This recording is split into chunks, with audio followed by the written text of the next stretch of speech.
Dwyer, Joe Zagrodnik, Mark Dunn, And Kishore Parmar. and Kishore Parmar. This meeting is being held remotely as authorized by state law. It is being recorded. If anyone else is recording it, you are asked to just identify yourself for the record. Seeing none, I would say there are no recordings going on. And with that, we'll go into our agenda, I guess. First item is actually, I'm going to move it around a little bit. For the 111 Russell Street, that's going to be sort of a conversation piece, and I would really like to have Jim here for it. So maybe I'll just drop down to the request for revised sign for Dave's Hot Chicken. Who's here for that? That would be myself, Tim Collins. Okay. Brian Little also is on the call. He is one of the landlord's associates.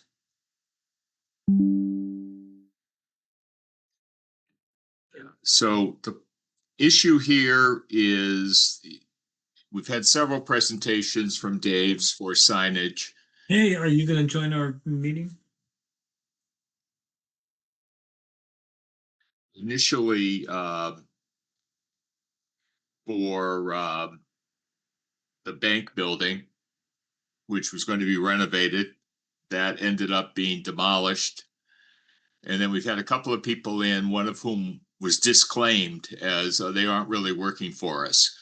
So that's why I asked you to come back in, just to give us sort of a definitive presentation on what, oh, Jim is here. So can you share your screen and show us the signs? Yes. Hold on one second.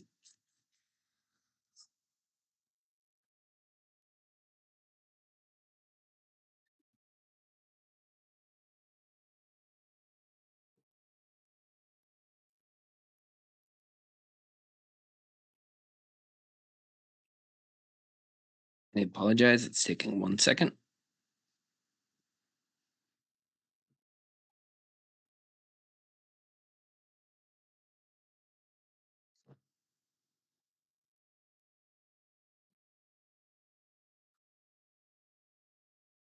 Must be in a section of town that has slow internet.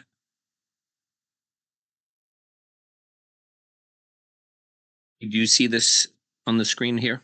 Not yet. Not yet. Let me see.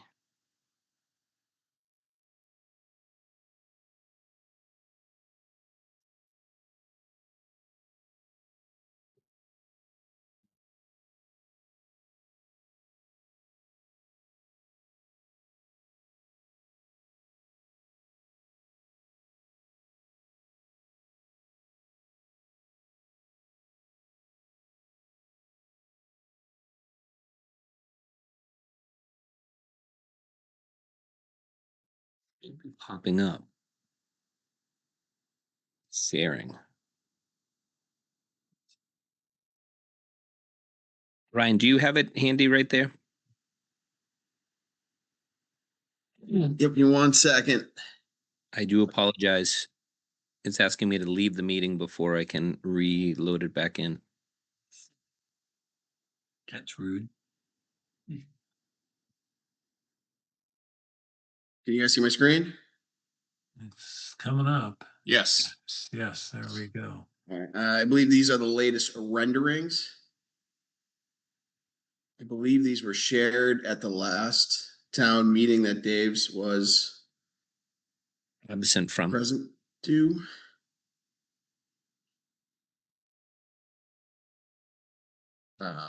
And if memory serves me right, it was about the swirls, the corrugated, the black trim was all approved. I think the further discussion now is the signage. In the sizing. Yeah. Didn't we discuss the top facial lighting, making sure that it only shined downward? Correct. That will be in a cove. Okay.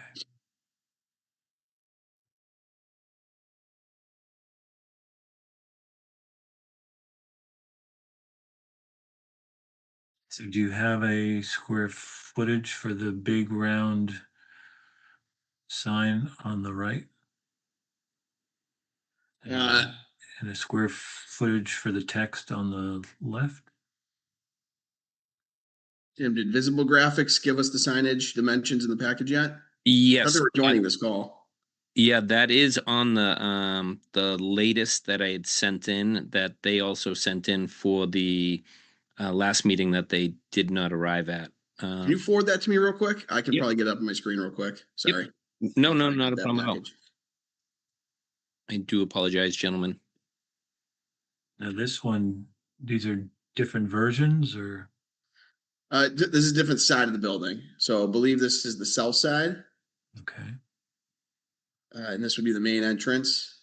Because the one we saw before, the round one was over where you have the text now, and the text was over on the left, unless I'm losing my mind. The one that was approved.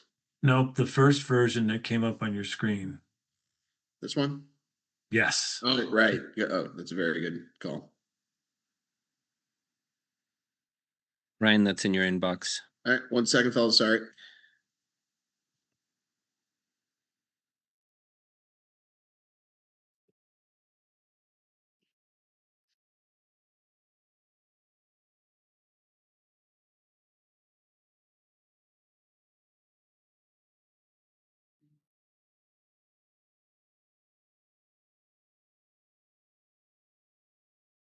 Okay.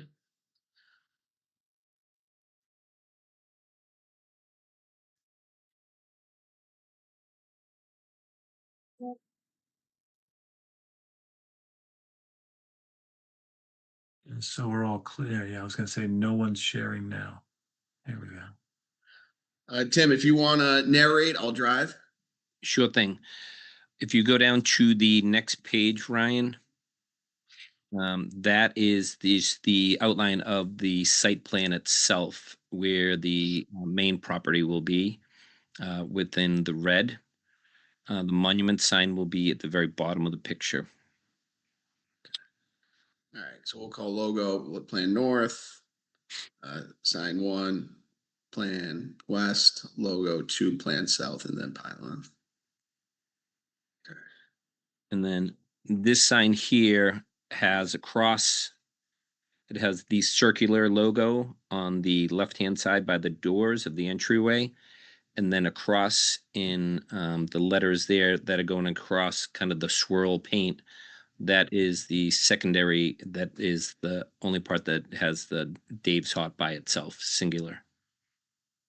And Ryan, if you scroll down to the next page, that is, I believe, the only would be a singular circle disc there.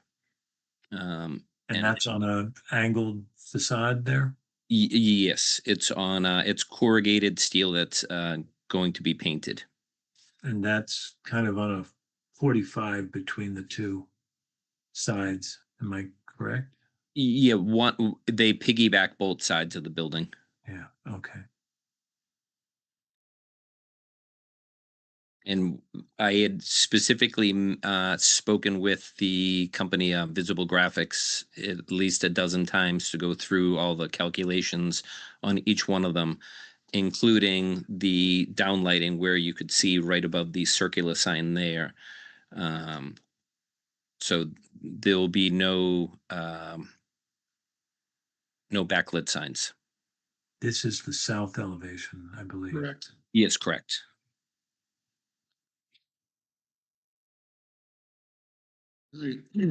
Sign these dimensions.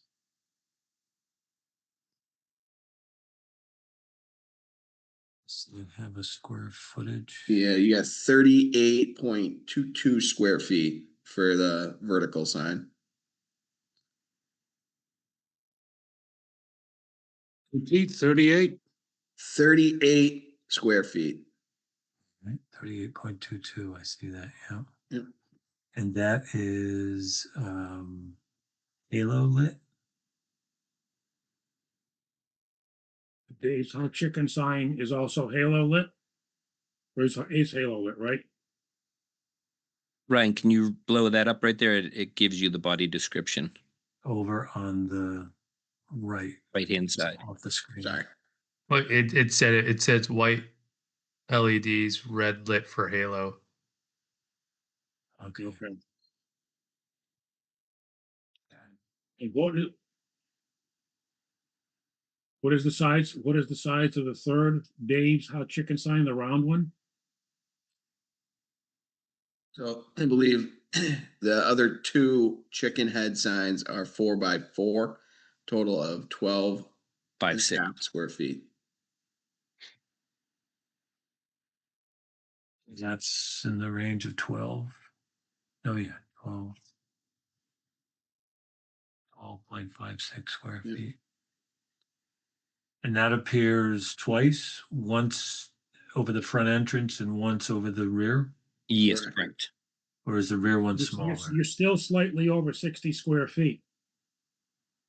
The one, logo 1, logo 2 are the Dave's Hot Chicken signs, and then Okay. the vertical sign is the linear. 38 and 12 and 12, so you got 24. 12 and a half and 12 and a half and 38 is 62 by my 63 actually. And what's allowed? 60, 64? I don't remember. 64. 60, I'm sorry, you allowed 64. Okay, so you're just under. It was Yeah. just under, yeah. Yeah, Right, like 63 and a Just half. yeah. I argued that point. He was arguing with me for about 3 weeks after the last meeting. So Right. I do apologize. My mistake, I'm sorry. No, 60 not a 62 problem. Square feet. Yeah. And where is the roadside sign pylon? It's at the back of the building, right? Over towards Correct. South Maple. Yes, correct. I don't know if they showed it on this one, Timmy. They didn't. That one was already, there's a permit already issued for that one. Okay, so is that the same one you presented last time? Yes, sir. Correct. And at the north side where you actually enter the parking, that is only directional. There's no pylon. There's only the building signage. Correct. Yeah, there's no pylon on that corner there. But you do have some directional, like enter, exit, or things like that. Yes. I believe yes. Did I miss any of that signage, or did you want to come back with that? I think we discussed it once. Ryan, there was a time that we did talk about it, and the ownership had not come up with a thought on how they were going to go about it. Oh, okay. It was not left undone. They don't think that it was necessary. Okay. Yeah, I just couldn't remember the last. I think it was like 2 years ago. Maybe they'll do arrows on the pavement or something like that. I believe there were going to be something on the street with an arrow going in and an arrow going out. And is that a drive-through window that sticks out on the right there? There's a window that's there. We haven't decided whether they were gonna do a takeout or not. I don't believe they are. Okay. I think it was about a year ago when I spoke to I believe it was Tom. I said that we were gonna keep the window, and if we did go back, that we would come back to the board and to the building department. But the drive-through, we thought for best for accessibility coming in and out of the parking lot, it's always best not to have a drive-through.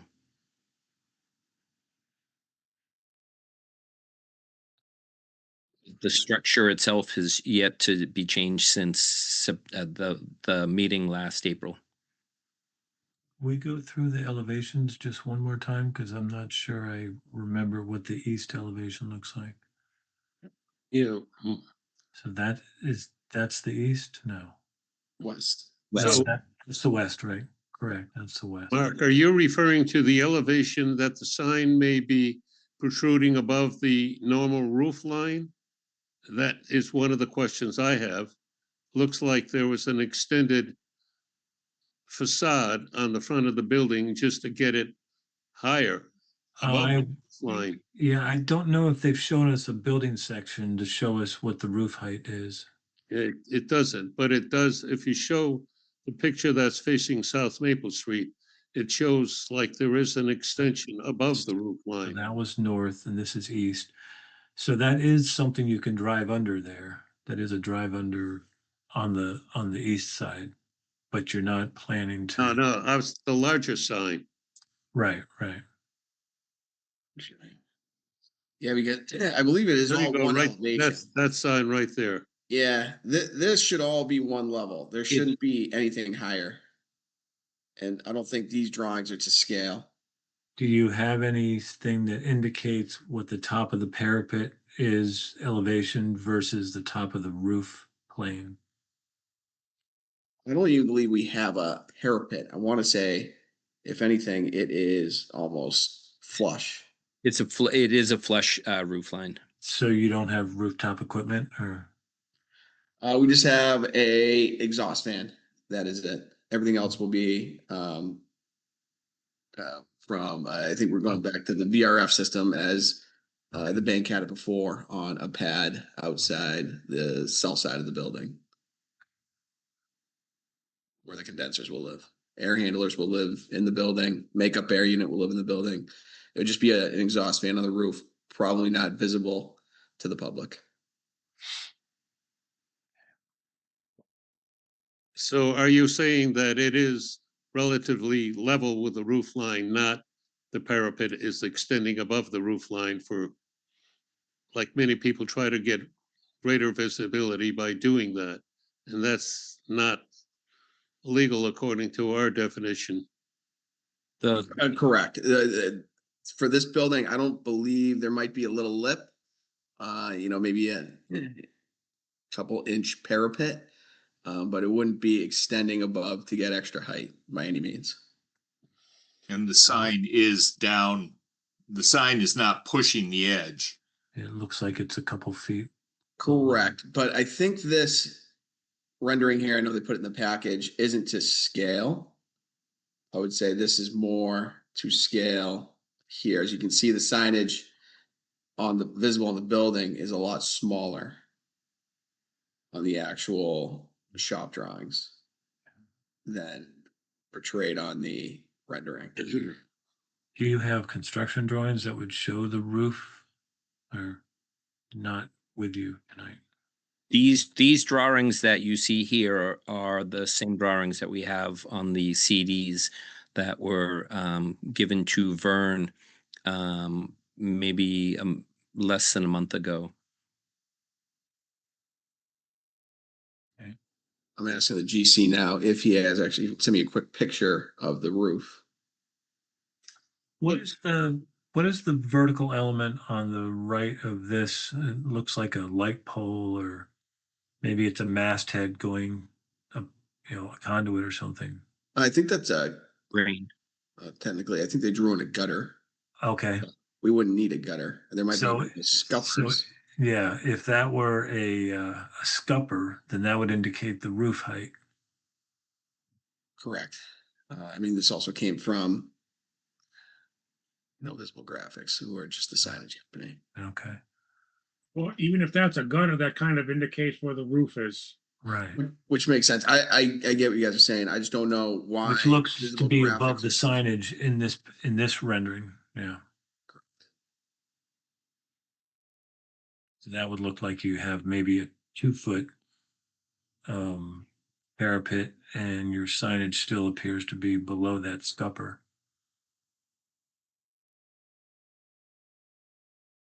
I don't have any problems, Mr. Chair.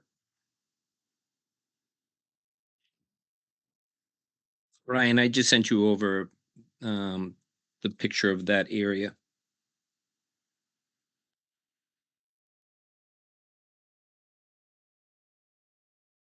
I can imagine that that was drawn by your graphics people because it has the scupper pipe, the rain leader going right through the future drive-through. So Jim, or actually the entire board, I just sent the plans around again, so it'll be on the top of everybody's email list. I'll make a motion to approve the signed plans as submitted. I would Well, second that. before we make that motion, Bill, just wondering about the coloring, the graphics. Are they meant to be part of the sign, or are they meant to attract customers, or is it just drawings? It's merely just art. All the stores have a different art phase on all of them. There's some that have little, some of them have more. This was more to accentuate away from the building to make it not look like a bank, like I believe it's a Chase Bank that's close by, and there's no rhyme or reason to it, to be honest with you. It's just to add some color to a pure white building that we have built up from the ground. Yeah, didn't it at some point have some kind of god, some Aztec god or something. The Greek guy, yeah. I thought it was like Aquaman or something, but yeah. He wasn't that good looking. Now, is this going to be painted on? Is it going to be painted beforehand and glued on? Because we did have a problem with a similar situation across the street where, well, around the corner where it came peeling off. Yeah, the applied surface. This is going to be painted onto the corrugated siding. Is that the intent? Yes, it is. And the paint that they'll be using, it adheres to the corrugated metal, so it will have a time frame probably of 10 years, where there will be no wear and tear on that, even with the weather that we got this past year.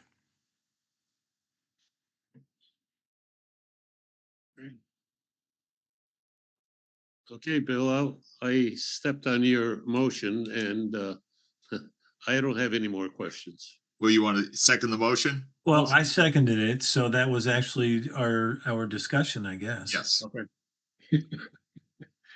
Any other comments or or questions? Hearing none, roll call vote. Dunn, aye. Dwyer, aye. Maximowski, aye. Harmar, aye. Zagrodnik, aye.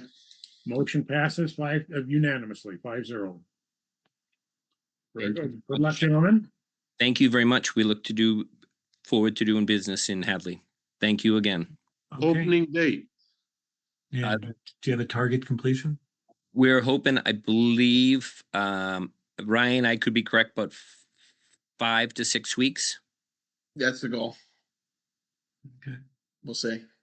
We just opened in Waterford, Connecticut about 2 weeks ago, and it's made a big difference already in town. It's been the busiest location of all the new stores that they've had for the past few years. So maybe June 1, we'll see you. Okay. Absolutely. Good. Thank you. Thank you, everyone. Thank you very much, gentlemen. Take your screen down. Feel free to stop sharing. Yeah. So Jim, since you weren't here, the first item on the agenda was the Goyang restaurant renovation. I just deferred that to after the Dave's Hot Chicken, so you could participate in that. Okay. All right. So just to set the stage for this, let me show you what we are all talking about.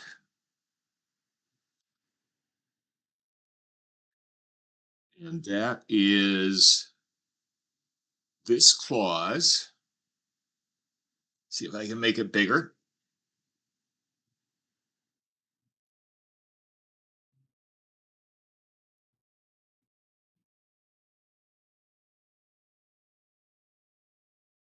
This is the clause that we are discussing and what this means. Well, 33%.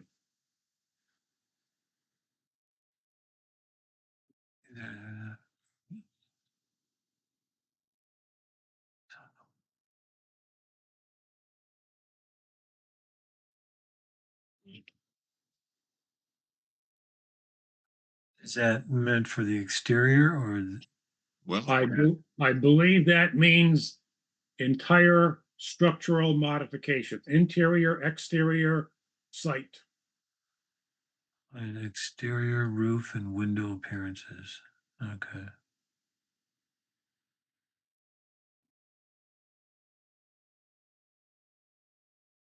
It is not limited to just the exterior. It means entire building modifications. Okay. So if they make changes to the dining room or the kitchen or a bedroom or whatever else may be inside, that counts.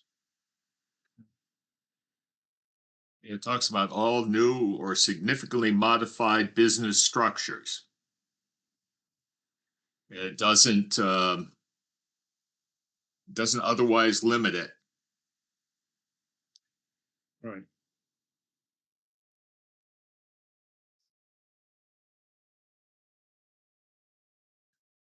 So how does that affect your plans, sir? Now, this is for the central, is the, That is for the, well, it used to be once upon a time, us old timers knew it as Gene's Ice Cream Shop. this is for the Village Center Overlay District. Okay, got it. That is correct. And it is roughly opposite Holy Redeemer. Okay.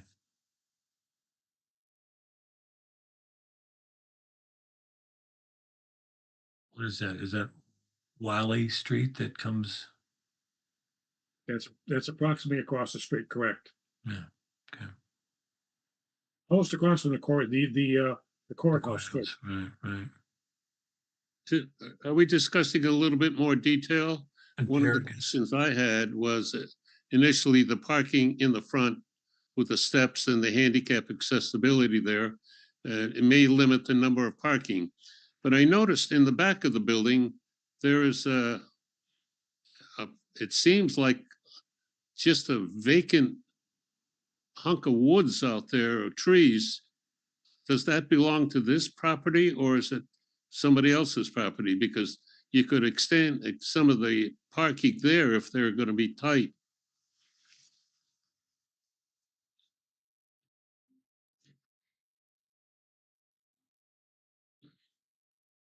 Well, I'll pull up the tax maps.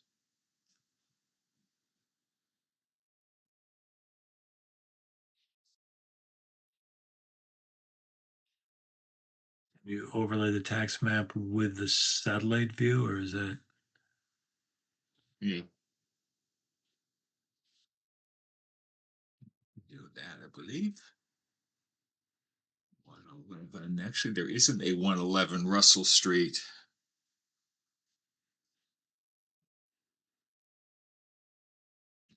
I have to find it by hand.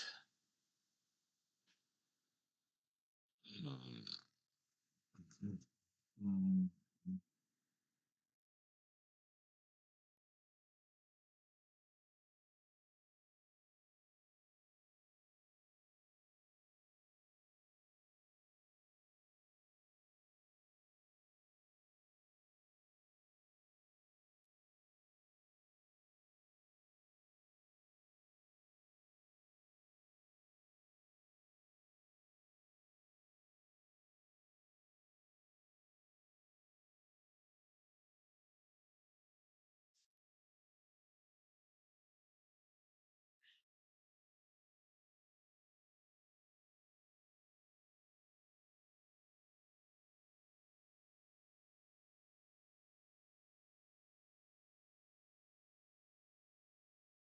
Okay, let me just haul this up. There is a little, but not a lot of parking.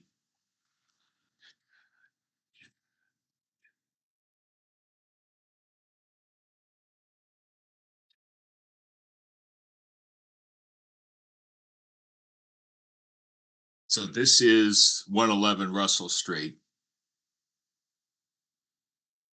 Oops, sorry. It's two parcels. Looks like a shallow lot. Or unless it includes the one behind it. The 115, the 111 and 115 are in common ownership. Okay, I'm referring to the south of those two parcels. See the trees? Yep, I got that flag. That's part of the Cumberland Farms parcel. Right? Oh, okay. It wraps around the back. Yep. So just a quick review. What's the question that's being asked right now? Well, there's a couple. Is there adequate parking for the change of use? And will the modifications being proposed trigger the building complying with the village overlay district? So But it may exceed 33% of the assessed value of the building. We haven't seen a scaled site plan, have we? but wait, what's the change of use that's being triggered? Is it's a restaurant to a restaurant? Oh, it is a restaurant today? Yeah, it's a restaurant today. Okay, then it's a 33% building modification triggering being in compliance with the village overlay district.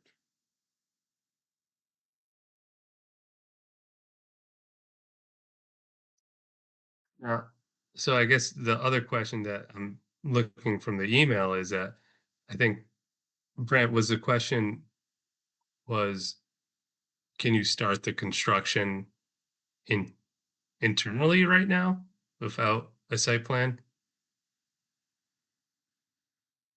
I think you're on mute. We can't hear you. Okay, that's.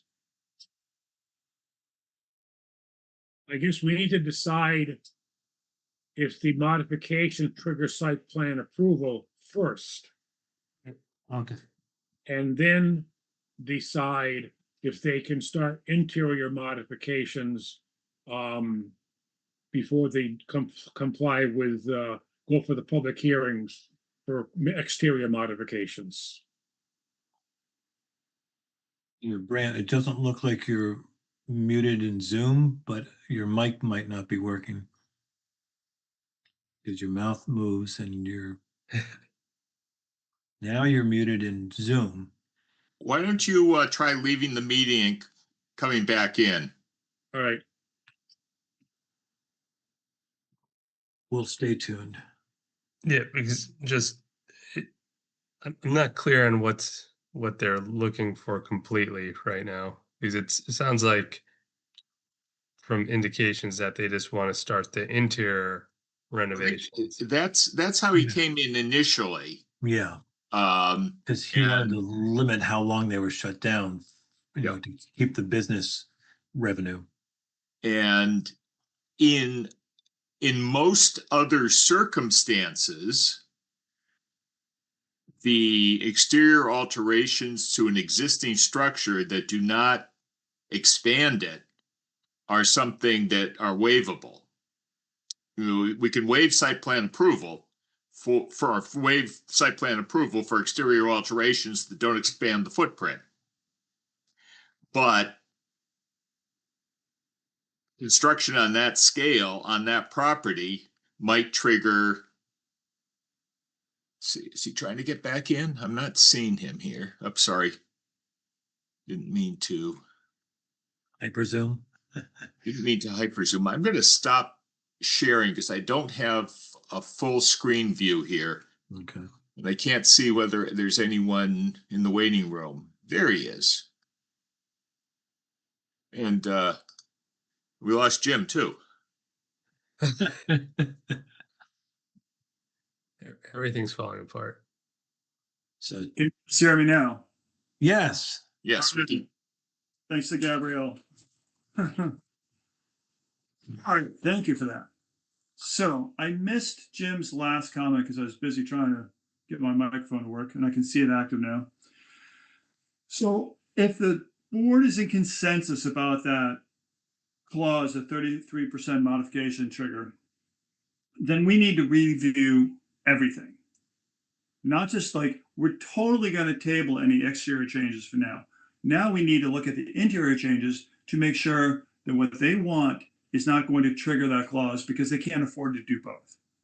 They can't afford to make a cleaner, more functioning kitchen and add ADA bathrooms and rebuild the roof lines. So I need to talk to them and find out how they want to approach and proceed. For all I know, this is just dead in the water, because there's no way a small business can handle both. So we just really wanted to find out if that's considered the building, the location, its history, other things happening, if that would apply to the interior as well as the exterior. So if I could just make sure I'm understanding this, and maybe Jim and Bill can let me know. The building as it is not in conformance with the physical appearance of the guidelines. And if they make improvements on the interior that exceeds a third of the space, then they have to make the exterior comply with the sloped roof and things like that. Is that right? If it exceeds 33% of the assessed value. Am I clear now? Oh, assessed value. Okay. Yes. And the assessed value of the building, because it probably isn't very high, is not going to take a lot of money to exceed 1/3. Okay. And we're not trying to be mean here by any stretch. Don't take it that way. But the No, I know. bylaw is the bylaw, and we simply have to comply. No, I understand. And the building's 1965, so it doesn't really fit the colonial look in any way.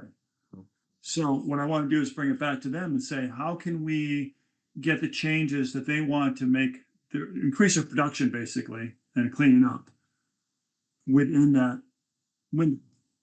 So, yeah, so if they don't want to buy into the reconfiguring of the exterior, they need to find out what their current assessed value is and see what 32% of that. I'm sorry. The current assessed value is $200,000. So 32% of that would be $64,000. Yeah, Yeah. That's you can give them a rehab kitchen and rehab bathrooms for that money, and we can, I don't know, come back and talk to you guys about the exterior next year. That'd be okay? Well, just to finish up the parking concern, let's assume they're going to be very successful. And there is going to be some tight parking situations there. And I can see the day if they are very successful, they'll be parking in the Cumberland yard next door. And we've had a couple of these recently in our town. So we have to make sure that parking would be adequate. But he Okay. may not be talking about site plan at this point. If Correct. he's gonna focus inside, he doesn't even need to come to the planning board, right? As long as it's less than 33%. So that's, That much is correct, Mark, but the bottom line is he's gonna have, whoever is building this restaurant needs to contain all their parking on site, That's true. not on Route 9, not into others' lots. Right. And it's something they need to be aware of, that they could constrain themselves, just because it's zoned to be what it is, the site may not support what they want to do with it. Right. And it's something that's a business decision. That's beyond us.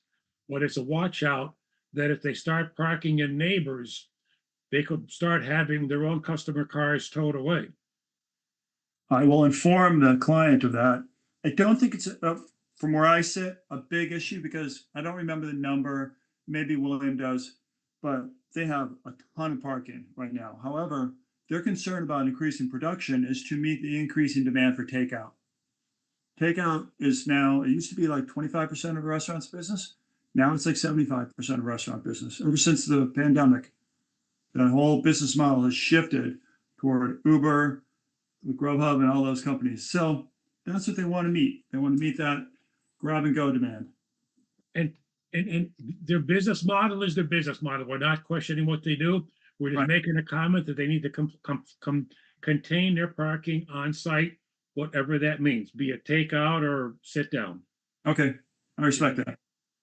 So I don't want to let you leave with the idea that it's okay to phase it. I can't tell you that it is or it isn't. It's the kind of thing that we would probably need to get get the thoughts of town council on.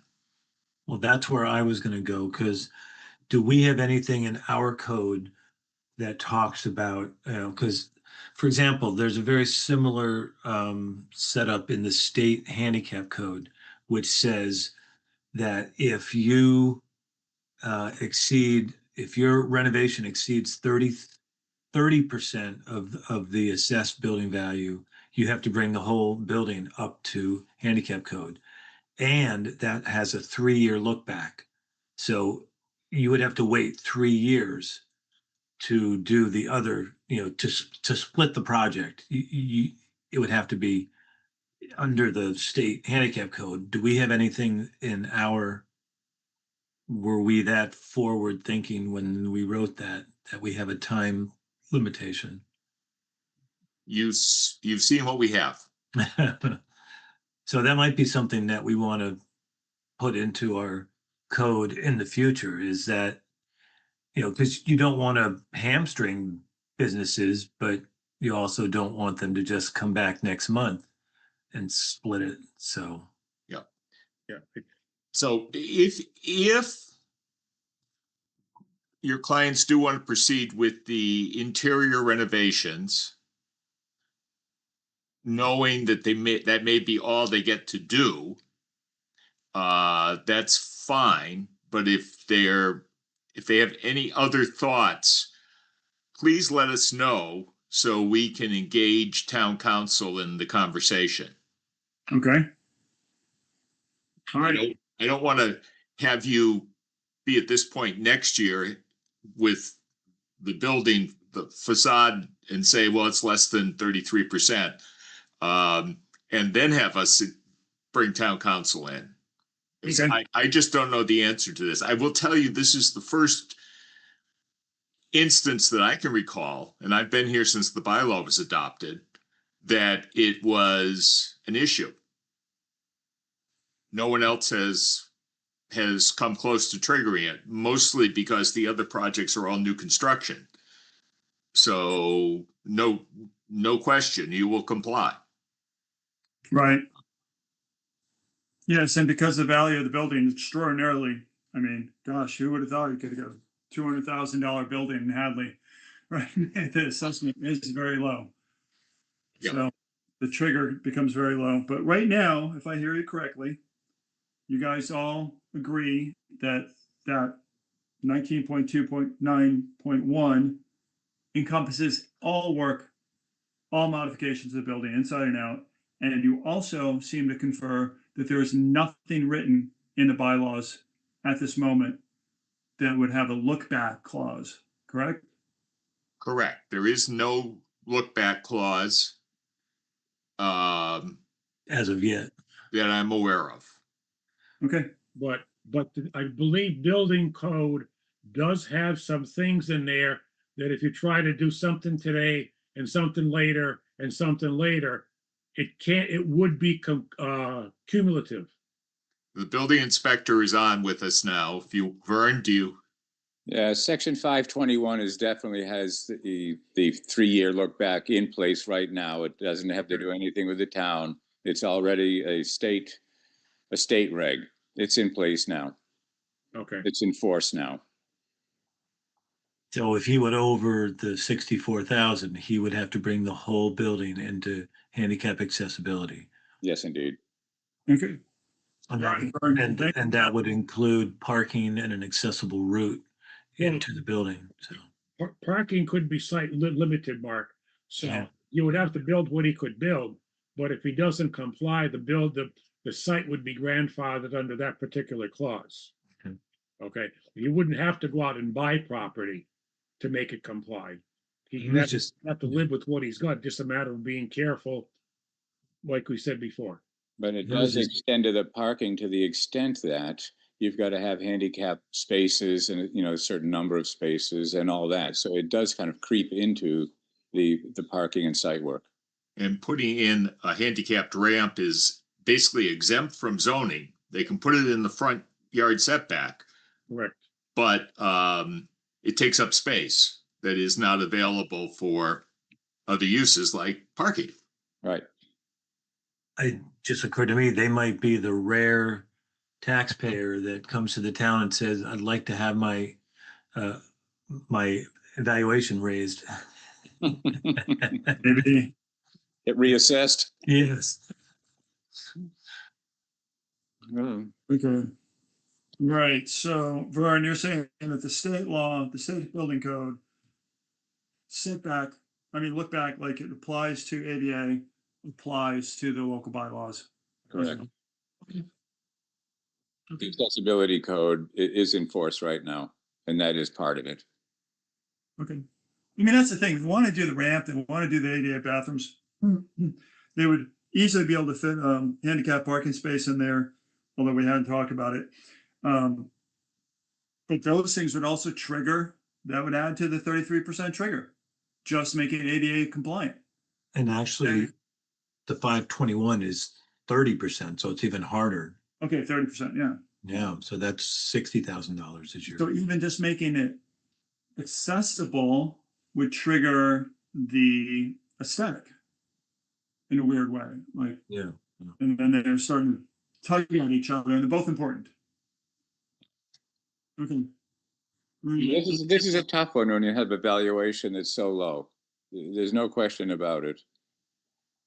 But what I've seen from the drawings, it looks like you're making a lot of this building accessible. I don't know how much more you need to do to really, you have the bathrooms being accessible, you have, you know, a ramp proposed. It looks to me like you've gone a good bit of the distance already to make it accessible. I'm not sure, Vern, because you came in late, I'm not sure if you're picking up the whole, I mean, the issue that if we make it accessible and make the kitchen more functional, then we have to rebuild the exterior of the building to meet the village center overlay district. Right. That's where the conflict, and the question is, can we do both? They probably cannot afford both. They can do one, and if they have their choice, they'd probably be more concerned about the interior stuff than redesigning it. Sure. And I think it's fair if in the future we want to create a 2 or 3 year look back clause there, because you don't want to hamstring a business that they can't spend over 33% in the life of the building. That's business hostile. So I think it would be nice to have a window, but we also don't want them to come back next week and file another building permit just to split it. So, and that might work, like a 2 year, 3 year gives them time to save up for their next renovation. You know, and I'm not just talking about this client, but you know, any number of, but that's not tonight's agenda. That would be Well, the regulation now is 3 years. That's it. for 521. I'm saying for our No, I understand. village overlay, right? You were saying it went on in time, and it's Yeah. Yeah, our bylaws. Yeah. Okay. All right, guys. That gives me a lot to look at. Probably what we'll do is revise the permit application that's in there right now, scale it back, do some calculations on what is critical to them, what comes under that threshold, and gets them really kind of like moving in a more positive direction in terms of how they want this thing to operate better. And I guess, Vern, I'll be seeing you on that. Indeed. Okay. Anything else from me while we're here? Just give us a heads up if you want to be back on the agenda again. Well, if I'm hearing you correctly from a couple sentences, conversations back, is that if we shrink this thing down and are only looking at the inside right now, then planning doesn't really have anything to do with it, right? With the exception of an ADA ramp, which is a given. That's correct. Okay. Although it would be factored into the cost. Yes, of course. Of course. Yeah. Man, and I don't know if you have the numbers in front of you, but we did the measurements. The ramp would be nowhere near the parking as it exists already. The parking as it exists already is nowhere near Route 9. There's ample space for all things to be happening. Okay. Yeah, and I think you have the whole building. So there's no other entrance, so you could put the ramp in line with the sidewalk. It wouldn't have to be outboard of the sidewalk, So No. if you need 4 feet for a side approach at your door per 521 CMR, so a 48-inch wide, and that would work for your ramp, you can do that all in the same line, so it wouldn't impact your parking, right? Okay. All right. Okay, guys. Thank you very much. Although I'm often told not to design. We all have our lanes to stay in. Yes. All right, I'll let you guys get on with the next agenda item, and yeah, I'll just carry on. Thank you, Brant. Good luck, Brand. Very much appreciate it, and thank you for tolerating the Right. lack of microphone. Bob, Great. Next up is Bank of America. Can you hear me better now? Yes, we can. Okay. And there's Tom Reedy, Captain America. Something like that. Hi, everybody. This is 359 Russell. You had approved it for a new Bank of America, I want to say maybe a couple months ago. There's one change to the plan as it relates to the height of the light poles. The landlord in the surrounding area, they have 25-foot high light poles. So what we had, I think, were 15 feet. So we've asked for 25 feet. It's actually caused the reduction of 2 light poles. So, and we've got a photometric plan that I'll show you in a second. And then the second piece is we left outstanding, and we're going to come back, which is why we're here, for a pylon sign. So I will share my screen. I will start with the site lighting. So if you can see my screen, this is the proposed plan. On the approved plan, which I won't show because I'm not that technologically savvy, this location and this location are about the same. There was an additional light a little further down, and then there was a light over here.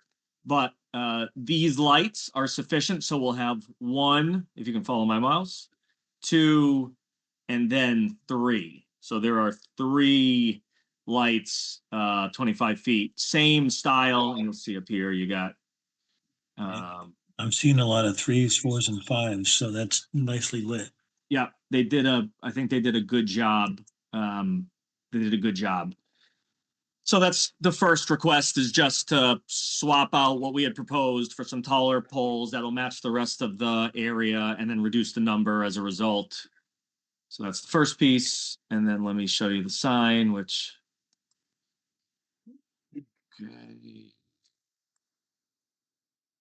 Okay, and so then you've got existing here, 48.5 square feet, 17 feet, 9 inches tall, internally illuminated.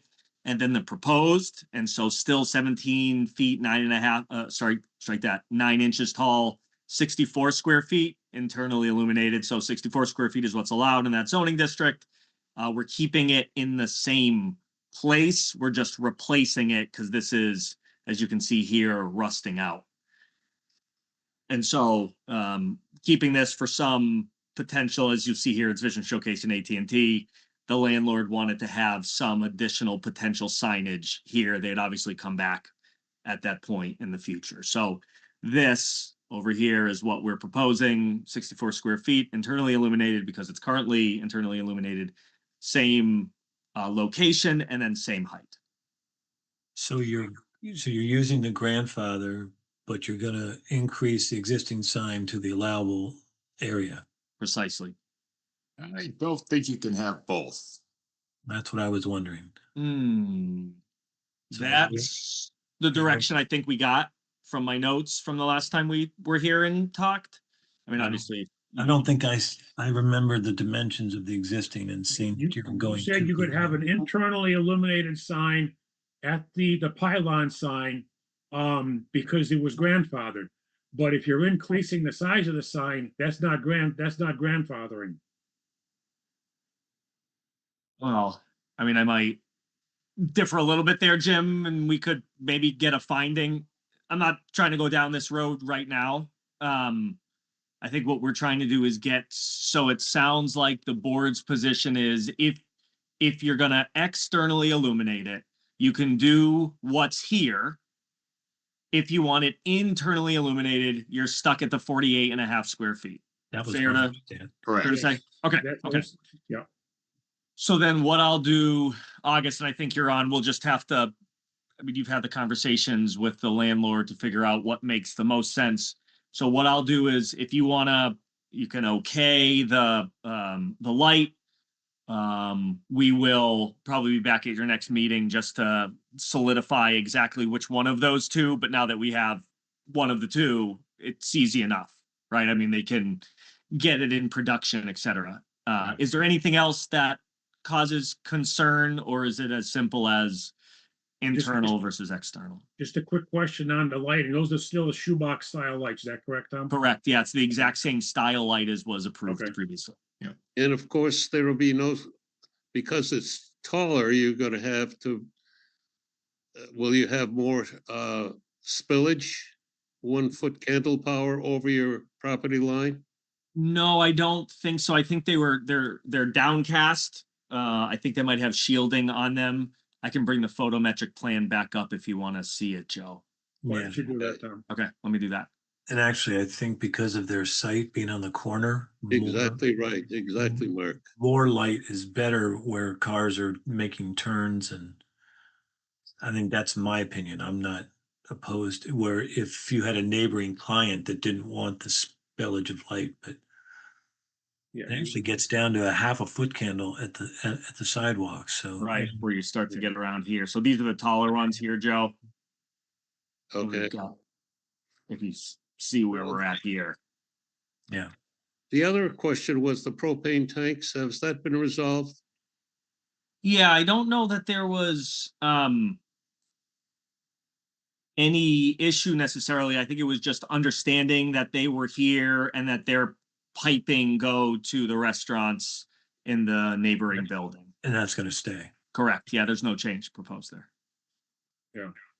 Yeah, I don't have a problem with the lighting based on these photometrics. Okay. Just by way of information, if by chance the governor changed her attitude regarding the moratorium on hooking up to natural gas pipeline that's already on Route 9, would the state ever balk at the idea that we just put a new road in, we wouldn't want to dig it up? well, it's not a matter of the state and the moratorium. It's a matter of not being able to have natural gas capacity. Bill, Joe, there's no state moratorium on hooking up to natural gas lines. The moratorium's on the Berkshire Gas. The side. moratorium's on the gas company that they don't have the capacity for the gas lines. They would need to run more gas into our area.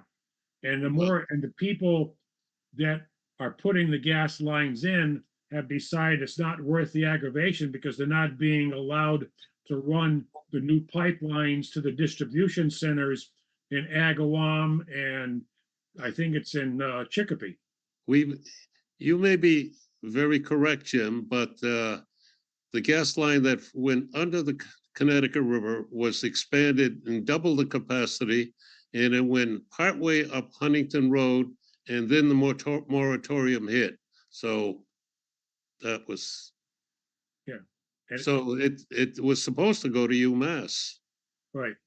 And it's a matter of having enough physical gas, not anything else. That's why, you know, the gas companies would love to give more gas to this area because they have tons of customers sign up for it. So I'll make a motion to waive light pole height as shown. Second. Motion and second. Any other question or comments? Hearing none, roll Yeah. call vote. Or just, wait a minute. August Hayes, you got a question? No, sorry, you were good with the light poles. I'm sorry, finish the light poles. I was going to go back to the sign. Continue on, I'm sorry. August is the broker associated with this, so after the light poles, I think he wants to talk about the sign. Right, so going to the light pole vote, This is the Right, light light pole pole vote. Dunn, aye. Dwyer, aye. Maximowski, aye. RMR, Zagradnik, aye. Motion Thanks, guys. passes 5-0 for the light poles. 5 eyes, isn't that an intelligence community? I think, you guys have the answer. I just want to clarify that you were fine if we would want internally illuminated at 48 square feet versus or externally illuminated at 64 square feet. Is that sign? Right, if you want to increase the size, then you lose the grandfather on the internally illuminated. But you're fine with the size if we will, so, okay, that's, I just want to make sure we're on the same page. And I think you could change the shape as long as you stay at the same size, isn't that right, Jim? I mean, 48 square feet is what they currently have, and if they want to go vertical or round, that's up to them. It's as long as they stay at that same square footage. Well, the case law talks about refacing existing signs. So So staying with the rectangle is good. I would not, there might be some room for variation, but I don't, wouldn't count on it. Yeah. It's simple enough, just I think that, and we probably have some designs, like I said, I looked at my notes, I was my directive to them to say 64 is allowed and fine, and so I've led them down this path a little bit, but I think you've made it clear, they'll get a sign, it's just which one do they want, smaller internally illuminated in the same configuration, or larger externally illuminated, as proposed, so easy, I think this is easy enough. Okay. Thank you. Yeah. So we got an email from Randy Iser that he would, he's in a select board meeting tonight, so he will not be here to discuss accessory dwelling units. I'll put that on next week, or next time.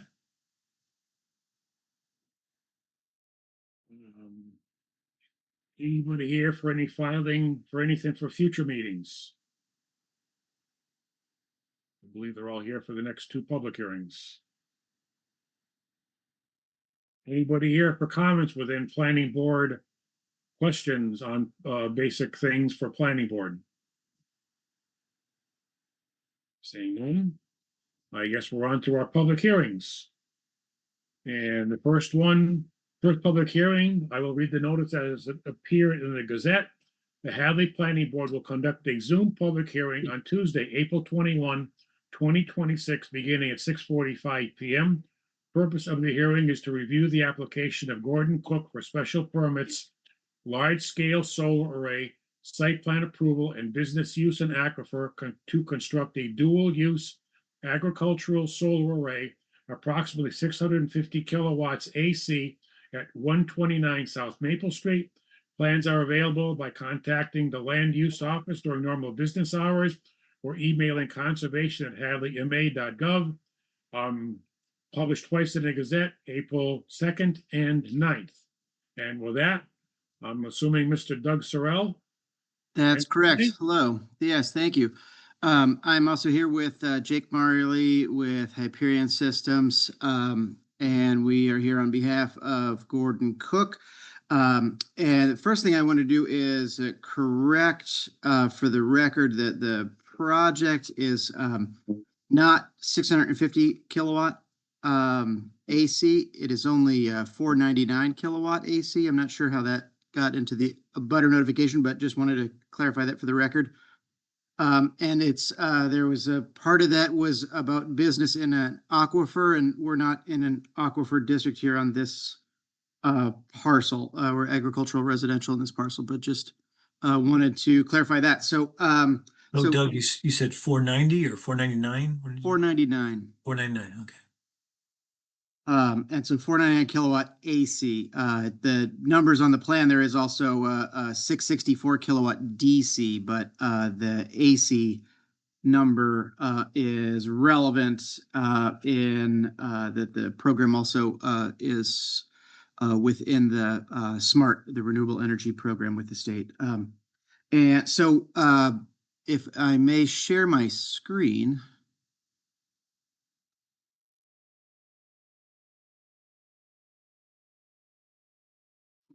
Let's see. Oops.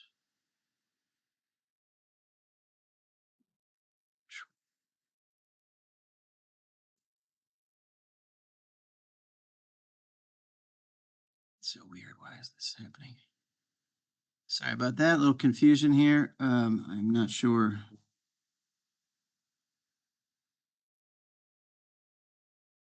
Where this is. Let's see if we can try this one more time.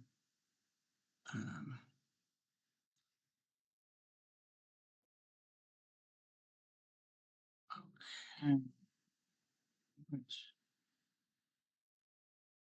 So what is currently shown on the screen is from Mass Mapper. This is the overall view of the parcel number 960. Just across the street from where I'm moving my mouse is Flavors Ice Cream, which is the 129 South Maple Road location. And this 29 acre is the proposed location for an agrivoltaic dual use solar. Currently, this is the zooming in on that site. This area is by and large land in agricultural use. It is bisected roughly north to south by an intermittent stream. And then further to the east, there's a small agricultural parcel, and then largely it is wooded to the east. And there is another, there's a little extension of wetlands along the east side, and then this intermittent stream has wetlands, and hydric soils were found and identified, delineated just to the east of this tree line within the farm field, both north and south of the existing access road used into the farm. One thing that was discovered early on in this is that there is an existing 18-foot long culvert that is underneath this 12-foot wide access road, and that needed to be replaced. It certainly is the source of the proposed location for where we would run these electrical conduits to get over to this large field that is east of the intermittent stream. And an RDA was presented with the Conservation Commission for the replacement of that culvert for the purposes of maintenance and land and agricultural use, which they found a negative determination. And also a notice of intent for the project was submitted with the Conservation Commission, and that is currently in deliberation.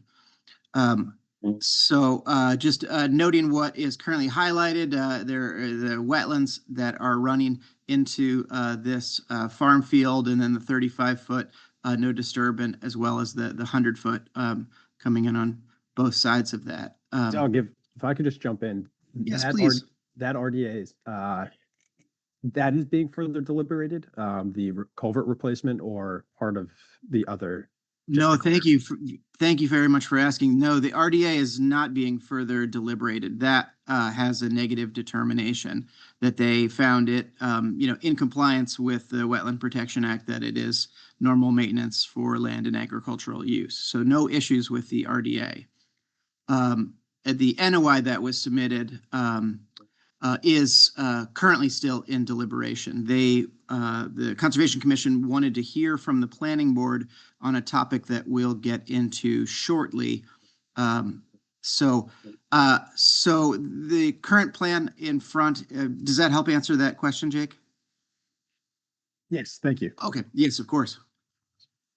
So what is currently on the screen is the site preparation erosion control plan highlighted in red here, crossing the intermittent stream at the stream crossing along the access road is erosion control materials put along the edge of the farm field, which overlaps slightly with the bordering vegetated wetland edge. And crosses into that, but in order to, given that the field is, kind of under disturbance during the growing season on a regular basis for agricultural activities, we wanted to put the erosion control materials just kind of along the far west side of this field of the proposed activities. The solar array is just under 500 kilowatt AC. It's a total of 1,080 panels that occupies in total just under 2.5 acres worth of land. These are elevated solar arrays, so the panels, when parallel, when horizontal or flat, are 10 feet above the ground, and they rotate on an axis east-west, roughly 55 degrees in either direction to maximize their, access to the sun. And at those moments when they're at their kind of full tilt, the lower end is just over 7 feet from the ground, and the upper end is about 13.5 feet from the ground. And currently the rows on center are roughly 27 feet apart. So really what that means, that space in the middle when these panels are horizontal, is it's a little over 19 feet. These are roughly 4x8 panels. It's a little bit smaller than that. What is proposed, they are outside of the 35-foot no disturb buffer from wetlands that were found on both the east and along the west side. Starting from South Maple Road, following the existing electrical lines, Eversource is there is an interconnection agreement, and Eversource has proposed that they would put in a pole that would be owned by them in the right of way. Then there are 3 proposed poles where electrical, wiring is above ground. That would be owned by and maintained by the landowner, by Gordon Cook. And there's an access road that's 20 feet wide for Eversource compliance to be able to access and maintain those utilities. After that last pole, wiring goes underground, then comes back up. This is the location where the electrical equipment would be, transformer and some remote equipment for the pad. And then the wiring begins going underground again, would be trenched, would be placed 3 feet deep under the soil to not have any interruption or intrusion with farming practices. Would take advantage of that existing wetland crossing following the road, and it would go underneath that culvert. And the plan is currently to time that replacement of that culvert with the installation of the electrical conduit through this area to minimize disturbance of that. And broadly, the plan is to do that when, given that this is an intermittent stream, to do that when we would be in a dry period for that. And then the conduit wraps around to the south side to be able to get connected to these solar arrays. Given the bylaw states that that there shall be vegetated screening, this is the issue that we would like to discuss with you, which we kind of feel is kind of the heart or the biggest quandary of our project. There are several gaps for accessing the farm field to the north, and there are several evergreen rows that are proposed of arborvitae, of a cultivar of arborvitae along the north, and then that same arborvitae is proposed along the edge of the farm field. However, it's within the wetlands in this location, and then to the south of that access road, again, following the edge of the farm field, there are arbor vitae proposed on the southwest side of the proposed array in order to provide that screening. We discussed this with the Conservation Commission, and they were concerned about, planting within the wetland. They would prefer to see plantings, if any at all, outside of the 35-foot no disturb buffer. And while we were in the field, from just the visualizations of the site, seeing the existing vegetation that is within this intermittent stream, Conservation Commission was suggesting that these trees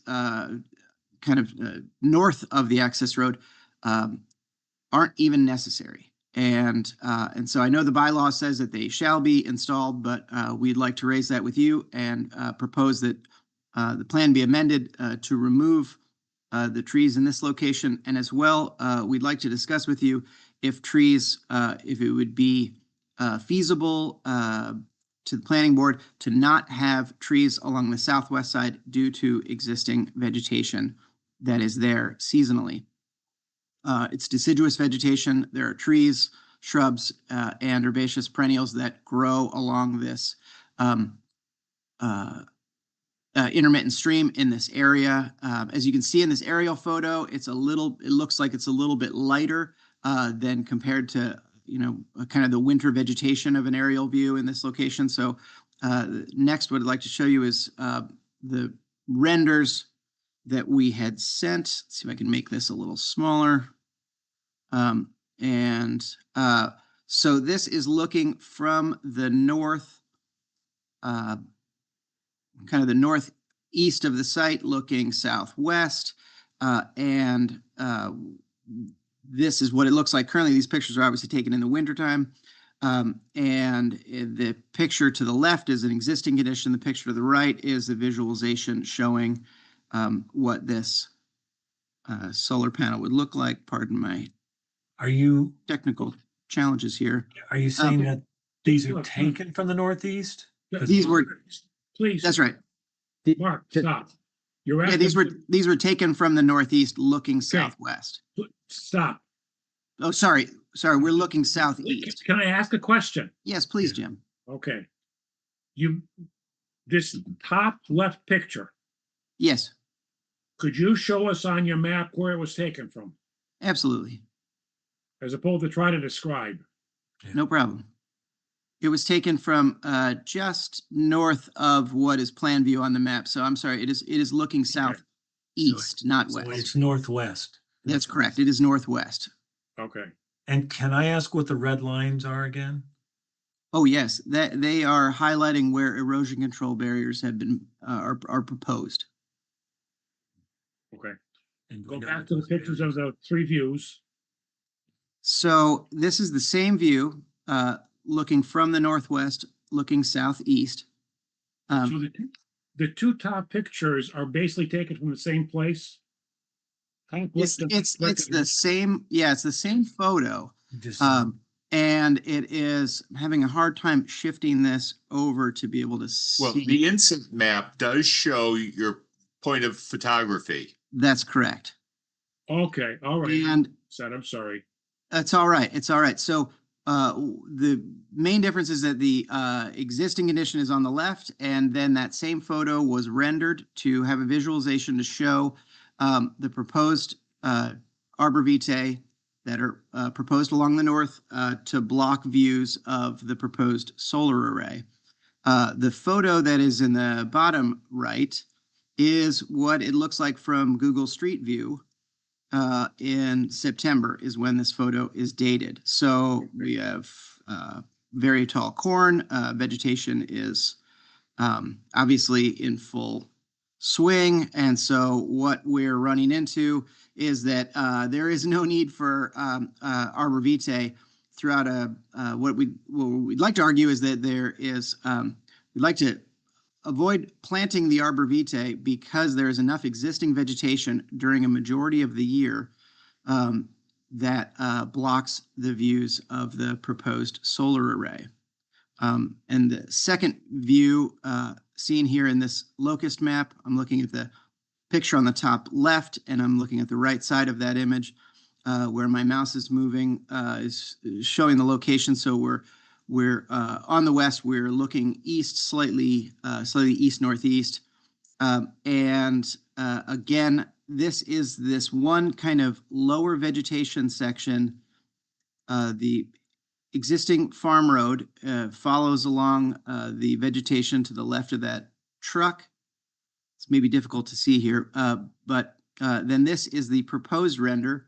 This is the electrical equipment enclosure, and then further behind that are the proposed arbor vitae, and then behind that, very faintly, you can see proposed solar panels. And this is the view during the summer months. So the proposed, it's an existing conditions taken from Google Earth, again, same time frame, September. The proposed enclosure for the electrical equipment would be in this kind of gap between vegetation. And then this large deciduous shrub and tree that is here is within the intermittent stream corridor. And as well, there's a series of kind of low vegetation, that's the herbaceous vegetation that's growing in that corridor. And then this large berm, earthen berm, that's just part of Gordon's farm operation, blocks really a majority of the view when you drive down the road a little bit further south. This is a really limited window when you are on this road looking to the east, where you may see it during a limited window during the winter months, essentially. But during the part of the year where, from late spring through fall, there would be vegetation growing, and it would be very difficult if you wouldn't see it at all for the proposed solar array. So we wanted to make that case, and we wanted to discuss that with you so that we could, the Conservation Commission did not want to see them planted within the wetland. And Gordon would prefer not to have trees for farming operations, within the field for his haying operations. This is the only location where you may be able to see in for a limited time of year. So we wanted to see if the planning board would be amenable to discussing not having additional vegetation put in there kind of for the sake of that bylaw. Question. So that is the gist of the presentation. So I'm going to open up for questions. How far is the solar array off of South Maple Street? What's the distance from South Maple Street to the west side of the solar array? Yes, that is a great question, and I think that it is roughly 450 feet to 500 feet. Okay. Technically speaking, the planning board has to enforce the zone bylaw. We have an article, right now the bylaw is written that screening shall be provided. And screening is a, how do I say, subjective word in some senses. Okay. Understood. There was an article on the town meeting that's like 2 weeks away, 3 weeks away, that gives the authority to the planning board to change this one section that you referred to, that the planning board may require reasonable screening. So if you can wait until probably a month from now for an approval, and we can iron everything else out tonight, but simply not say no. If the article passes a town meeting, we will have the authority to say, yeah, your screening that exists today is fine. So even more in your favor, the current bylaw says, this is why we're moving to change it, that the planning board shall require reasonable screening. So it's a mandatory and a discretionary command in the same sentence.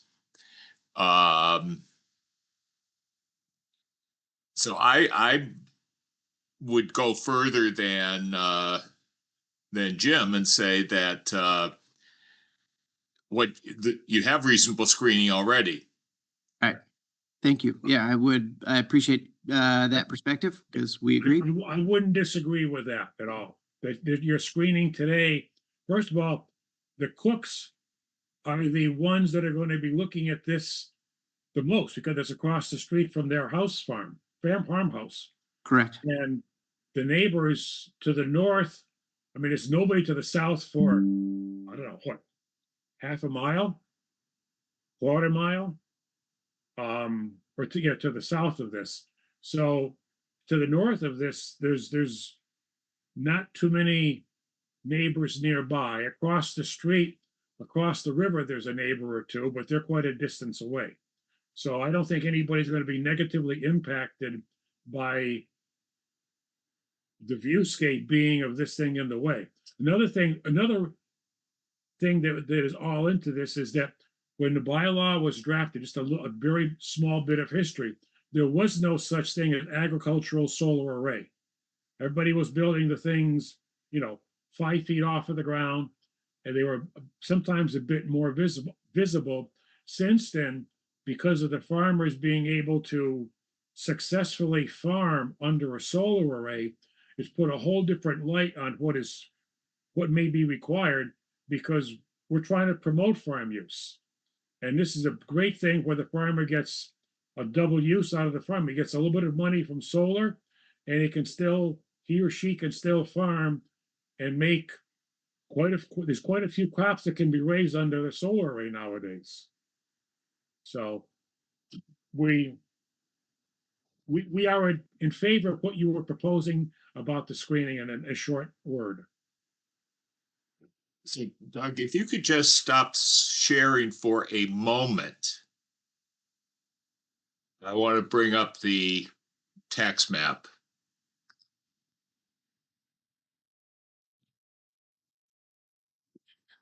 If I may ask a question. This is the proposed location. That is correct. You can see that it is heavily wooded all around. I mean, certainly to the east, and mostly even to the south is heavily wooded, so there's plenty of protection there. That is Cook property. That is Cook property. That seems to be Cook property. That is Gordon's house, that one on the corner. And then Hank lives at the one it's selected in yellow right now. That's Gordon's son. Yeah, and then This one is a very good, leave that up for a minute, Bill, because put that back up. Yep.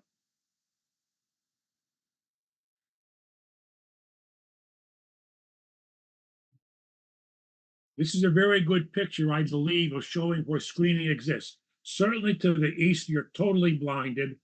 Mostly to the south, you're blinded. And even to the north, you've got a decent row of trees along the north property line. I mean, how much better would arborvitae be there? To be honest. Agreed. Are those not Only across the deciduous? street to Gordon's home is where you're going to be much visibility. Even then, it's going to be not that much because you've got some trees behind their ensilage pile. Mark, arborvitae are not deciduous, they're evergreen. Right, but I'm saying I had another question, but aren't we saying that the existing screening, the trees are deciduous? And that's why you were showing the winter shot. That's correct. Yes. And the question I was going to ask is, do you know, I don't know if, I can't see if Gordon's here or not. A lot of farmers alternate crop on soils. And so where I have land out in the Midwest, they'll do corn one year and soybeans the next year. I don't think we do soybeans here, but do you know if Gordon does corn on corn, if he does corn every year? I'm happy to talk about the farm plan for the site and address your question in that. So this field has been in hay production and will continue to be. That's the plan for this parcel. Is everyone hearing me okay? Yeah. And so it will maintain hay. And the second aspect that we wrote to the farm plan is a grazing narrative. And so it would be rotational grazing from approximately early May through the end of October. The cows would generally stay out there for the entire growing season. There's access to water out there. The cooks already have a well over, so we would probably create a trough and pipe water over to the trough. And then bring in any extra food, forage that they might need that's not already provided via the rotational grazing plan. We've really, Hyperion's really already baked this plan. We submitted it for first round of review to the state. It goes to UMass Clean Energy Extension as part of the first round of review before going to DOER. There's multiple parties involved, including MDAR, Mass Department of Ag Resources. So that was a long way to answer your question of this will be in hay production, and either in cut and baled and taken off for feed or rotating pasture with the dairy cows underneath. I think one complexity that we talked about, which is why the farm might tend towards hay rather than grazing, is getting the cattle back and forth across the street. The cooks built a farm, a new barn, which is used for milking and housing the cows. And so that's actually on the other side of South Maple. Historically, they had a lot of cows on this eastern side of South Maple. So crossing would be a little bit of a challenge, not to say that it can't be overcome or that it doesn't already happen, but most of the cows are homed on the western side of South Maple. Okay. Well, my question was somewhat stemming from Doug's photo that showed that the corn in September was acting as a screening beyond anything else that you could possibly need. But that's probably only that high from August through September. And I was just wondering if it's corn every year, because I'm just trying to play devil's advocate here so that we have a balanced perspective. We've heard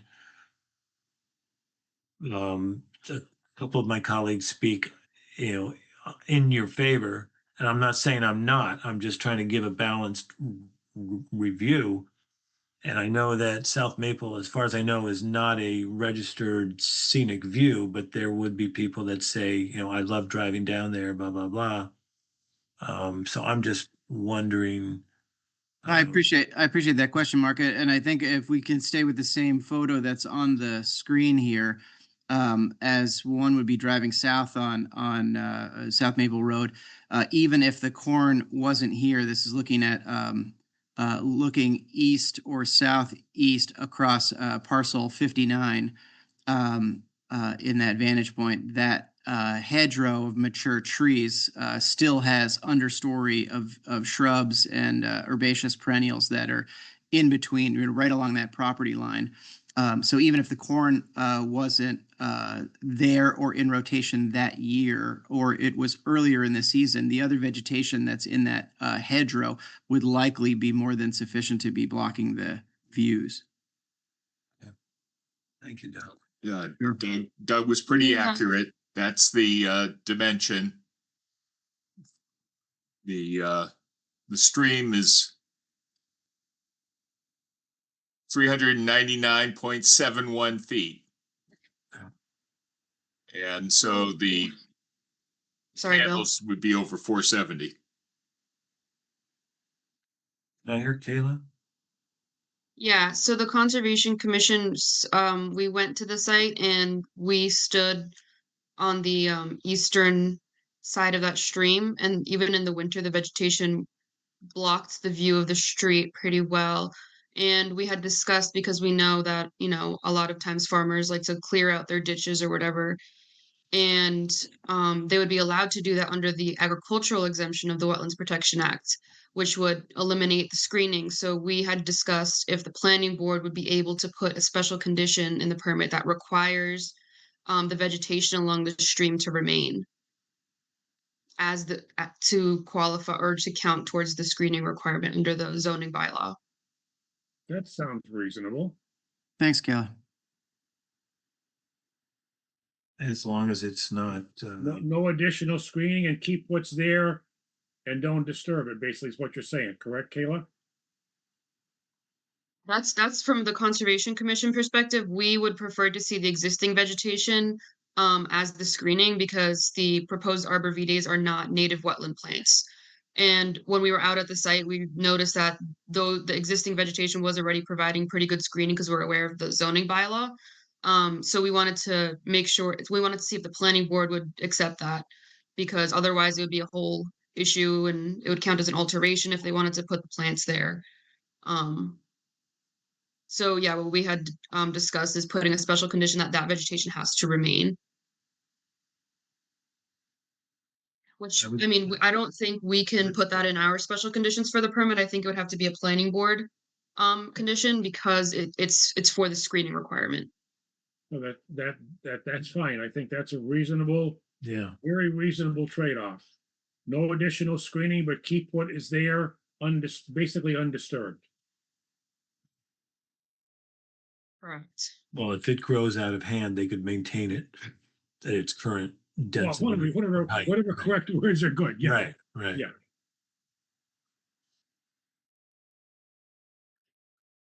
Wouldn't want to tie their hands that they couldn't maintain it. Right, if a tree fell down or into the field, they would be able to Right. clear that. Right. Going through it. On this topic or anybody else, anything else?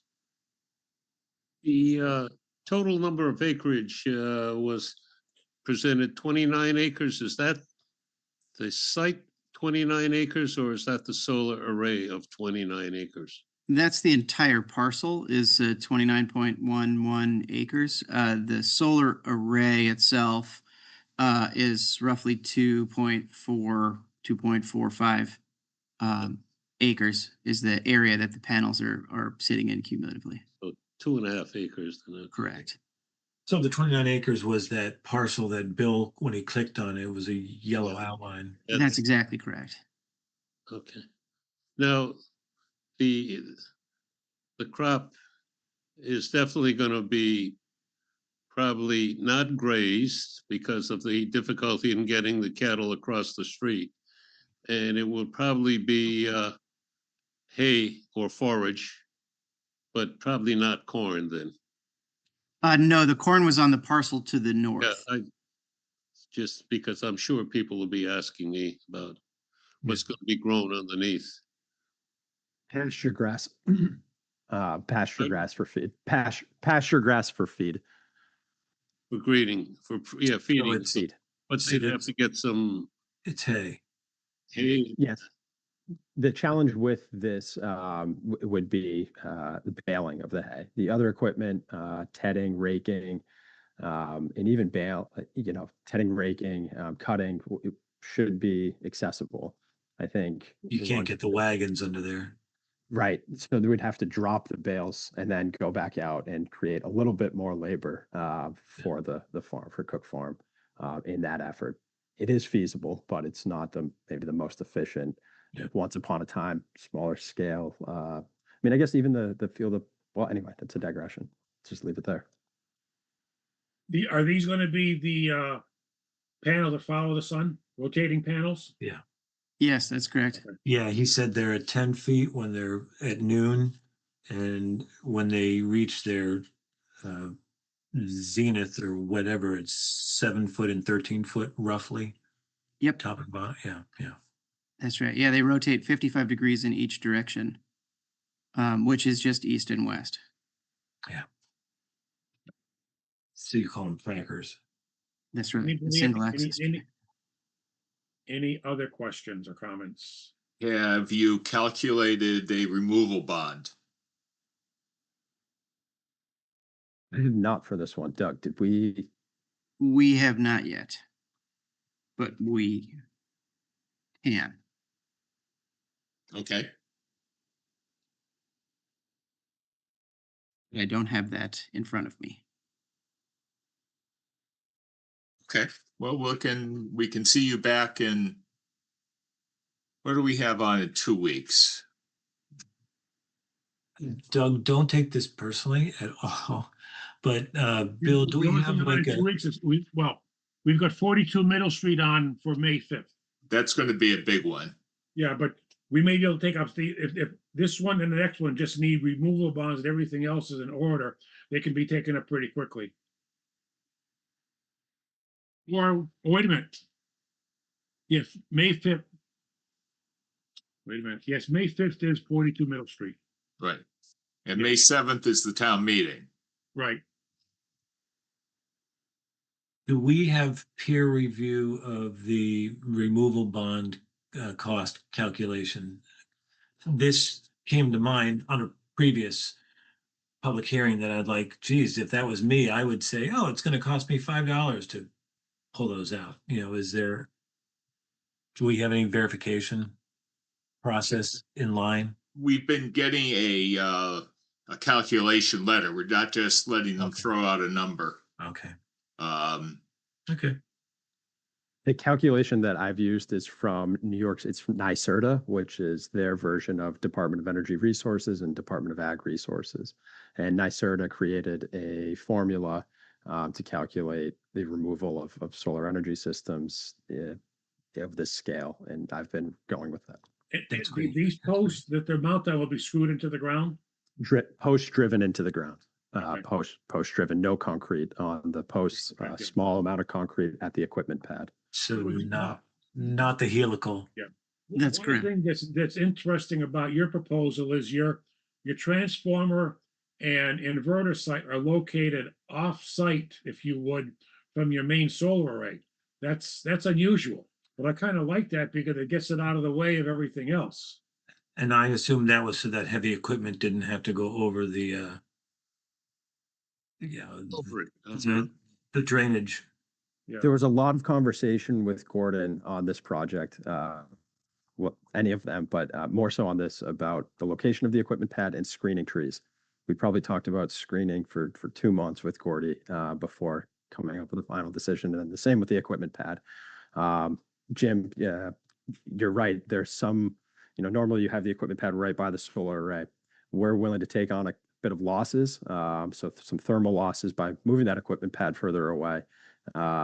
It's going to have less interference with the ongoing ag practice on the parcel closer to South Maple Street. It's more of, they have a lot of bales of hay, a lot of equipment storage area.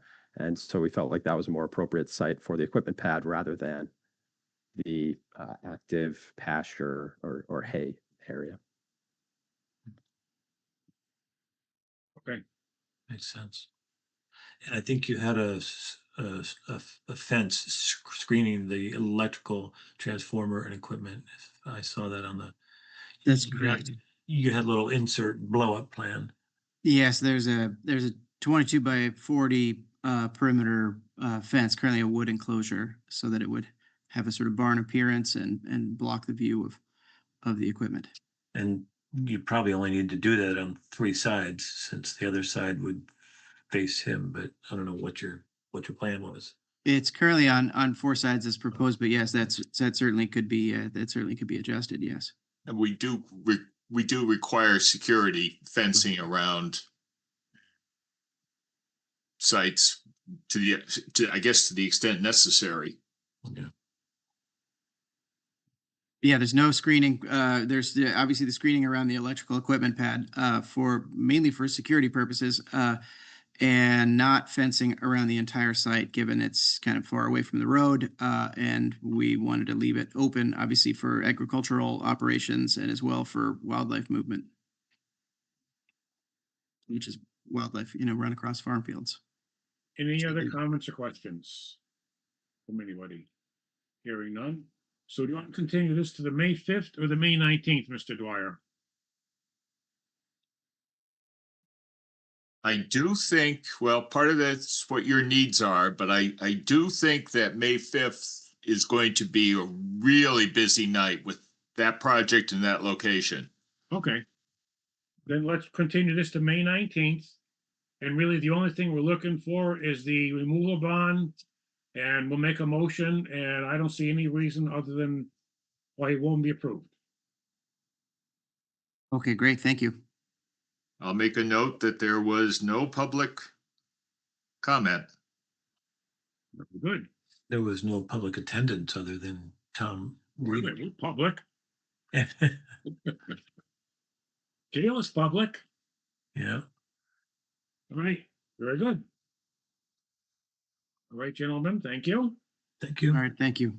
We don't need a motion to continue it, no. The No, I next don't one, think. the Hadley Planning Board will conduct a Zoom public hearing on Tuesday, April 21, 2026, beginning at 6:45 PM. The purpose of the hearing is to review the application of Hampshire Mall. Owner is, I'm not even gonna repeat that. RSWFRSB, a whole bunch of other stuff, LLC, for special permit for access across other than frontage located at approximately 367 Russell Street. The two properties involved are Trader Joe's and Chase Bank. Plans are available by emailing, I put this one, planning@hadleyma.gov, or visit town clerk's office during normal business hours, published twice in the Gazette, March 23 and 30. Oh, that's why it was in it, because that was before I was corrected on putting them into Kayla. Okay. Attorney Reedy. Good to see you again. Hopefully this is quick and simple. I'll share my screen. We had this discussion probably about a month ago. And it was resolved that this was the path. There are two pieces to this path. This is the first one. We're asking for a special permit for access over something other than our frontage. You'll see, maybe I'll orient you, Route 9 is at the top of the page. You've got South Maple Street on the left side of the page, and north is up here. Trader Joe's, Chase, existing roadway. So this is the existing access way. What we're looking to do is ultimately, so the next step will be an A&R for two lots, one for Trader Joe's, one for Chase. They both have frontage. One has frontage on South Maple Street and a little bit of Route 9, and the other one has frontage on Route 9. And so what we're looking to do is to get a special permit for access over the existing driveway. And so it's access over something other than their lawful frontage, which is a special permit. If you issue this special permit, that will allow us then to get the approval not required plan from the board that Randy will pull together and submit a Form A. And then it's likely that these properties would be sold individually, subject to easement rights, as you see here. So this is Trader Joe's parking. This will go along with the Trader Joe's parcel. This will also go along with the Trader Joe's parcel. The lot line actually goes right here. It'll be technically on Chase's, but the parking will be attributable to Trader Joe's. And so this is really the culmination of pick a number of months of discussions with you guys to get to this place. So simple request to access over something that are other than our lawful frontage, as shown here on the plan. And you thought you and Pete thought when you did the target price, you were gonna have a pile of paperwork. That's right. That's right. This is not an easy one.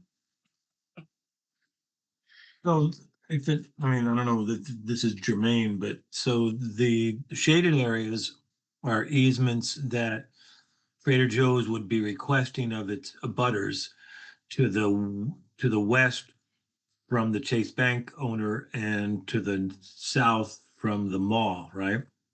So I think the way it would work is that, so all of this is currently owned by the mall. I'll just say it that way. And so when there is a conveyance, the conveyance will include the reservation or granting of those easement rights shown here. So these will be to Trader Joe's. And then, I think to Jim's point, there's also like a lot of reciprocal easements that relate to Target because that's a standalone parcel. And so they have certain rights as it relates to this road. And so everybody will become a part of that. Yeah, I know, Jim. So everybody will become a part of that, but that's the idea, Mark, is that these will go with here.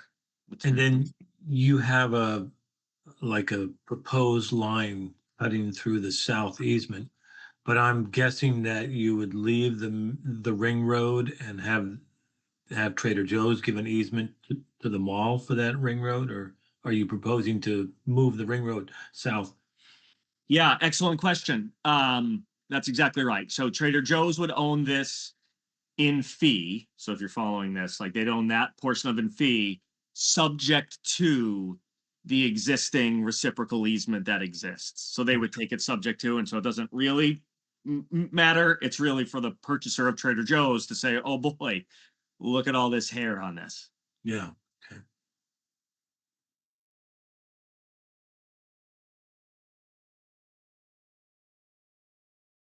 Any other comments or questions? I mean, I think we beat this up pretty good about 2 months ago.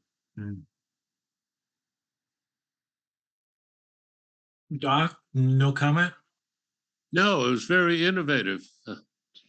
Hey, I'll make a motion to grant the application for a special permit. Project is in harmony with the general purpose and intent of the bylaw by minimizing curb cuts and encouraging shared access to commercial sites, not detrimental to the established future area. Have you sent us this plan, Tom? Yes. Okay. Actually, just send it to me again, please, so I can. And I'll just reference it in the decision. With its effective date. I think there were. This access will be the only access to the land depicted on the plans. Other access will be taken out of service permanently. Does not excuse the project from compliance with any other provisions of the Hadley zoning bylaw not specifically addressed here. Approval is limited to zoning issues and subject to approval of other boards if and as required. That's it. Good. With second. Motion second. Any other discussions or comments? Hearing none, roll call vote. Dunn, aye. Dwyer, aye. Maximowski, aye. Harmar, aye. Zagrodnik, aye. Motion passes unanimously. Thanks a lot, guys. I'll have Randy pull together the Form A and probably get it on your May 5th meeting just for that prior business. Okay, that's fine. Tom, Perfect. Right? thank you, Thank Tom. Thank you, guys. Good seeing you. Remember, patience is a virtue. Amen. Thank you, All Mark. right, let's See see. you. You have to decide what to do about 7 Brew. Is that continuing? Well, It's the Actually, Concom. So Tom just left, but he's been working with the applicant to figure out a mitigation plan. So we are hoping to get something figured out in the next 2 conservation hearings, hopefully, if they can pull together. They just delineated wetlands near Barry Roberts and on Barry Roberts' property near where he's doing the solar, which is actually along that same stream that the building would be. It's just across Russell Street. So they are working on a mitigation plan. We'll see what they come up with, and it'll have to go through the Conservation Commission, but it seems like they're moving forward on that. So when is your last hearing that you think you'll have something decided by, Kayla? Sorry, what? When is, you said the next 2 conservation meetings? Yeah, so we have them on the May 12th agenda right now. And you said that's one meeting. What's the next one going to be? The next one would be June 9th, So, because we only meet once a month. okay, that's fine. So June 16th would be the meeting, our first meeting after the 9th. Want to put it in that one for that one, Mr. Bill? yeah, June 16. 6/16. I guess the question would be whether you'd have a decision by then. I wish I could tell you. Okay. We'll continue it to June 16th. That's the longest we've ever had. It's over a year. Can't wait for that coffee. Well, they've got a unique site, leave it at that. I think it was this weekend. I was down in New Jersey and I saw a 7 brew. They have one in West Springfield Mm. on Riverdale. Right. Thanks for that. Other topics, we've already set, we're also all set with our annual town meeting articles for, May 7th. Everything has been posted, et cetera. Any updates on 40R, Mr. Dunn? We have a meeting tomorrow. And Ken Comia will be coming to that. Yeah, I think we're pretty much wrapping up. And the next thing that we'll want to do is to bring it to the full planning board for any comments, changes that the planning board has. And then when we get past that, our next step would be to have more public engagement before it goes to whether it's the special town meeting or whatever. Well, it has to go through a state Right, approval process right. first, so, That would hopefully be coincident with our aligning with our public engagement, or we could wait until that passes before we spend the money on public engagement. Okay. And we don't have to. I mean, we had public engagement as part of the process that was prescribed at the beginning, obviously to come up with the bylaw. But I just thought it would be good to bring it back before a town meeting to say, here's what we heard from you, here's what we came up with. oh, I agree. I think it'd be useful, just like they're having budget presentations in advance of town meeting. It makes sense to have something that complex Yeah. come in but that'd probably be the fall that we'd be looking at for that. At the earliest, yeah. So do you want to, let's see, as mentioned, the 5th is going to be busy. Do you want to shoot for the 19th to bring it into the planning board? Sure.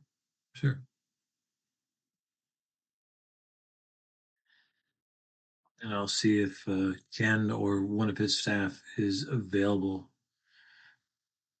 for that. You want to do that then as a public hearing or just as an informal agenda item? Informal presentation. That's what I was I thinking. think it's too Yeah. early to have a public hearing on this.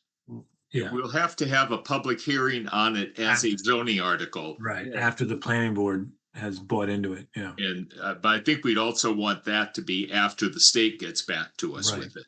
Exactly, right. So, and did you have any more motion on wanting to add anyone? Or are you just inviting people to come to your meeting? The one gentleman was happy to attend at his own convenience and not be obligated. And there's another gentleman, Evan, is going to come to tomorrow's meeting. So he's going to see if he wants to join or not. I don't know if he'll make a decision tomorrow, but I don't have any answer on that yet. I'll just leave that on as a placeholder. Sure. And likewise with standard conditions, I don't feel like going over that at 8:30. So I'll just put that on going forward. Affordable Housing Trust Fund, we probably should have a meeting sometime for our annual once a year. Yes, we should. I'll talk to Molly Keegan about that. She is the chair of that group. Okay. I'll make a motion to approve the minutes of April 7, February 3rd, and January 20th. Second. Motion and second, any discussions? Did you want to add, that there was no executive session held? Yeah, we do want to add, I think, if something was on the agenda, we have executive sessions on each agenda, so I think we'll just add no executive session was required, Yeah. Okay, just so that it doesn't look like it's forgotten. But with that change, Sounds good. okay. Motion to approve with as of minor amendments. Any other comments or questions, corrections? Hearing none, roll call vote. Done, aye. Dwyer, aye? Maximowski, aye. Farmer, aye. Grodnick, aye. Motion passes unanimously. Thank you, We Kate. have some bills to pay. 3 of them to be exact, to the Gazette for legal notices. So first one is a legal notice of, one, do them all into one motion, Bill, or 3 separate ones? I think we can do 3, but we'll just specify 3 separate amounts. Okay. The first one is for the legal notice for the Hampshire Mall that we just reviewed, was for $482.90. The other one was for the Cook legal notice for the solar array, $470.20. And the last one is for the 42 Middle Street Senior Housing that we will have at our next meeting. That one is $529.26. What was that again? 529.26.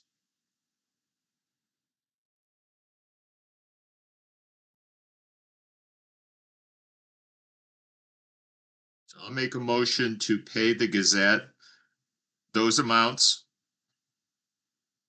That's fine. That's all. Wait a second. Second. Motion second. Any other comments or questions? Hearing none, all in favor, roll call. Done, aye. Dwyer, aye? Maximowski, aye. Farmer, aye. Grodnick, aye. Motion passes unanimously, 5-0. Thank you very much. And I have nothing else. Anybody have anything? No, I have nothing else. All right. Motion to adjourn. Second. Just gonna put down motion made and seconded to adjourn. In favor, roll call. Done, aye. Dwyer, aye? Maximowski, aye. Farmer, aye. Grodnick, aye. Motion passed unanimously. Meeting history. Thank you, Kayla, and thank you, Alex. Good night, everybody.